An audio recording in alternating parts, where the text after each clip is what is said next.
yang beliau selalu kerjakan adalah zikir setelah sholat, dengan zikir sholat yang sudah masyhur, istighfar, kemudian baca Allahumma antas salam, sampai membaca ayat kursi, al-ikhlas, al-falaq, an-nas, baca subhanallah, alhamdulillah, Allah akbar 33 kali, sampai terakhir baca digenapkan la ilaha illallah wahdahu la syarika lah. Selesai itu semua hadis Nabi SAW menjelaskan setelah sholat, Rasulullah SAW langsung berdiri.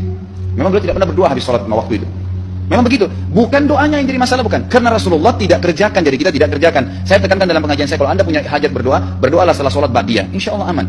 Karena sudah lepas dari paket yang Nabi tentukan. Selama Rasulullah SAW sudah mencontohkan dan memerintahkan sebuah perbuatan, ditentukan tempatnya, jumlahnya, waktunya, jangan pernah dilanggar. Habis sholat bacalah subhanallah 33, alhamdulillah 33, Allah 33. Jangan Anda bilang saya bisa baca 100. Loh, Rasulullah suruh 33 kok. Ditentukan, jangan lebih pintar. Nanti setelah sholat, jangan ikutkan dengan paket rangkaian sholat ini. Di luar waktu sholat Anda mau baca 100, silahkan. Karena nggak ada penekanan di situ. Kalau ada penekanan waktu, tempat, dan jumlah, jangan dibantah. Anda pengikut Rasulullah atau bukan, gitu kan? Harus jadi jelas. Yang membuat umat ini di Indonesia juga jadi masalah sekarang, karena mau buat sendiri.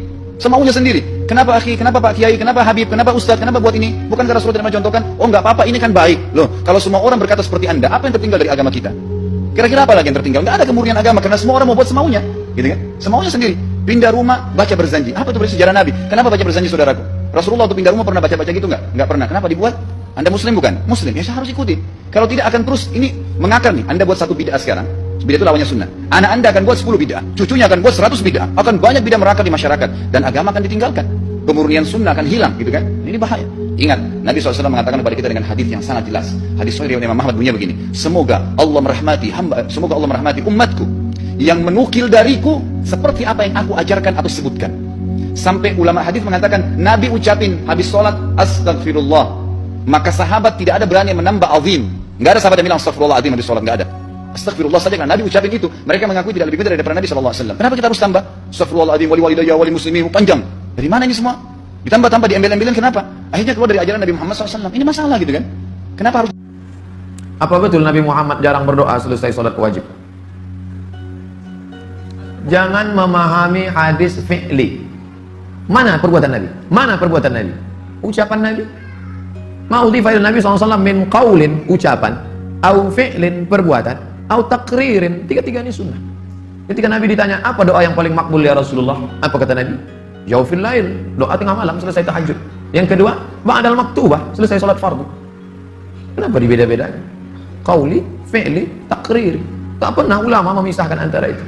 Qauli, nanti orang sholat Allahu Akbar kabira, walhamdulillah katsira. Pernah dibuat Nabi?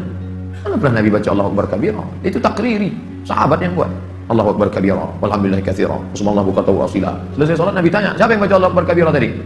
Anak, kata sahabat. Utihal abwabus sama, terbuka pintu langit. Kulihat malaikat membuka pintu langit karena doa yang kau baca. Apa kata Abdullah bin Umar? Aku tak pernah meninggalkan Allahu Akbar kabira sejak aku mendengar doa.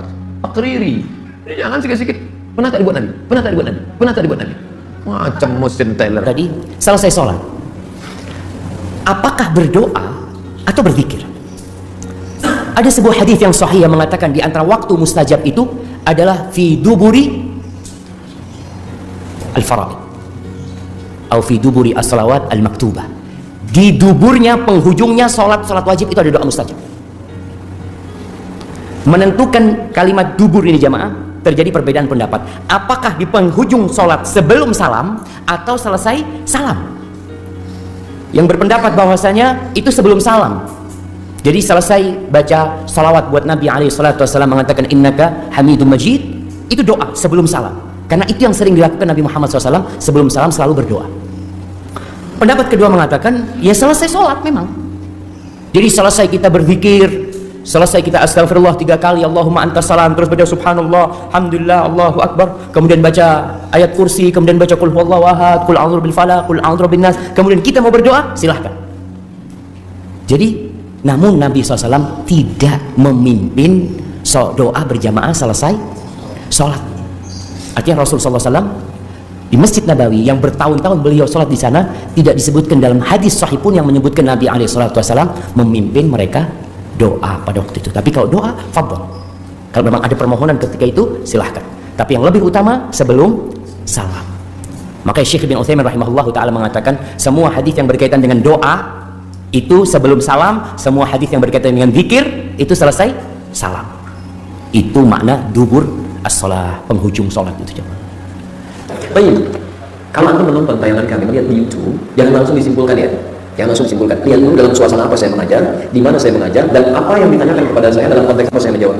Karena sering saya juga melihat, memperhatikan, ada kesimpulan-kesimpulan yang tidak tepat. Karena memang tidak paham kalau kita menyampaikannya dalam konteks pengajaran di satu tempat tertentu, dalam konteks jawaban tertentu. Ya? Nah ini sebetulnya pertanyaan tadi tentang terkait apakah setelah salat fardu kemudian boleh mengangkat tangan atau tidak dalam berdoa. Itu asal pertanyaannya. Lalu saya jawab dalam konteks ini. Pertama masalah doanya, kedua masalah mengangkat tangannya.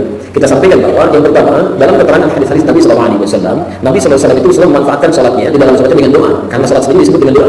Dan boleh takbir, kemudian iftitah sudah doa, Fatihah sudah doa, kemudian rukunya doa, i'tidal doa, sujud doa, duduk di antara dua sujud doa. Bahkan dalam sujud dia memperbanyak doanya.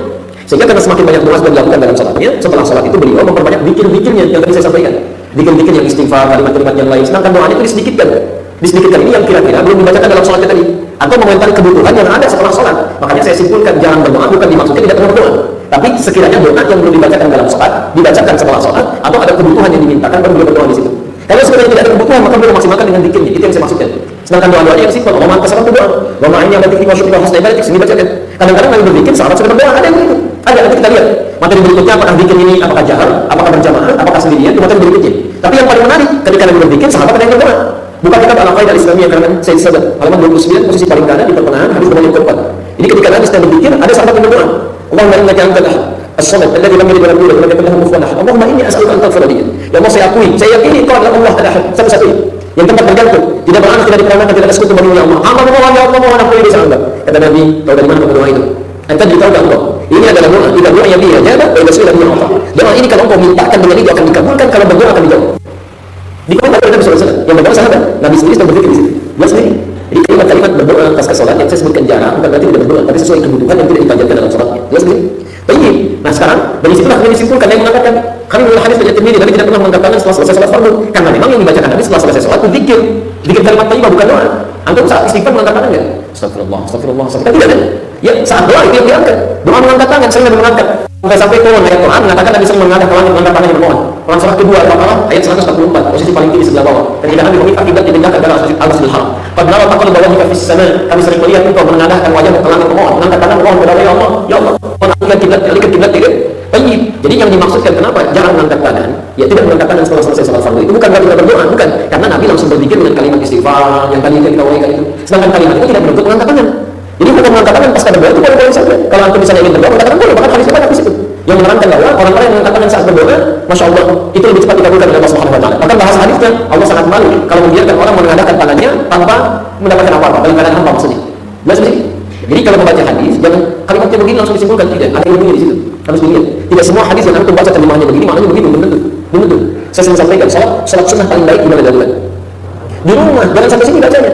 Afdhalun nawafil fi baiti, ya. Malam takmil faraid. Salat nafilah terbaik di rumahnya sepanjang bukan salat fardu. Belum selesai. Kalimat salat saja wa baiti huna dan rumahku di sini. Kata Ibnu Hajar Asqalani kalimat wa baiti huna, fa hadha yadullu ala anna idza kana baitu qariban min al-masjid. Ini menunjukkan hukum bahwa jika rumahnya dekat dengan masjid, karena rumah Nabi di masjid. Begitu adzan Nabi sallallahu alaihi wasallam di dalam rumahnya, begitu iqamah beliau keluar, rumahnya dekat dengan masjid. Tapi kalau rumah antum misalnya jauh dari masjid, tunaikan di masjid. Anda misalnya rumah dekat dengan masjid samping, ingin syukuran di sini, tunaikan sunnahnya di rumah supaya tempat sujudnya lebih banyak menjadi saksi di akhirat. Tapi saya, masya Allah, rumah di Bekasi, rumah jam subuh misalnya di Istiqomah di Bangku, salat sunnahnya di sana, sampai sini kapan? Bukan cuma salat subuhnya, kajian bisa kelewatan. Nah itu cara baca hadis yang terakhir. Makan yang sunnah di mana? Tangan atau sendok? Tangan berapa jari? 3 jari. Berarti kalau 5 jari nggak sunnah. Coba baca dulu hadisnya. Mungkin anda baca dengan terjemahan, tidak dibaca dengan ilmunya. Ada balaghah di situ, ada kinayah, ada majaz. Nabi menyampaikan makanlah kalian dengan sunnah seperti ini, 3 jari yang dipegang kurma begini. Kurma dipegang dengan 3 jari, mencontohkan makanlah seperti ini. Sedangkan zaman Nabi sudah ada roti yang roti disobek, yang lain syurbah macam-macam. Tapi disepakati oleh ulama, dilihat di situ yang dimaksudkan, disepakati dilihat hadisnya maksudnya, dianalisis. Ketika dikatakan pegang seperti ini bukan mengisyaratkan setiap makan harus dengan 3 jari, bukan. Maksudnya makan sesuai kadar makanan. Kalau antum makan kurma dengan 5 jari, apa maksudnya? Artinya apa? Itu bahasa Jepangnya rawok. Tetap 5 jari. Maksudnya makan sunnah itu sesuai dengan kadar makanannya. Kalau nasi 5 jari, aku makan nasi pakai 3 jari, kamu nasi. Tapi kurang banget. Ini sunnah Nabi. Lihat konteksnya. Orang sudah nyiapkan sayur, dimasak-masak. Berapa jam cari bumbunya? Udah jadi. Didiamin aja. Akhi, kenapa nggak diminum? Masih panas ya? Bukan. Kenapa? Sunnah Nabinya pakai tangan. Ini nggak bisa ambil tuh. Ayatnya nggak bisa, diurutnya nggak bisa kan? Mau ngambil mangkuk pakai 3 jari lebih susah. Ya, makan sendok dengan baik, makan dengan baik, itu poinnya. Jadi makan sesuai kadar makanannya, itu poinnya. Nanti banyak sekali, nanti banyak, dan ada hadis yang sensitif ya, masalah isbal, masalah jantung, masalah macam-macam dan sebagainya. Jadi ada hadis yang sifatnya lafzi, yang lafaznya langsung begitu, ada makna yang harus dilihat konteks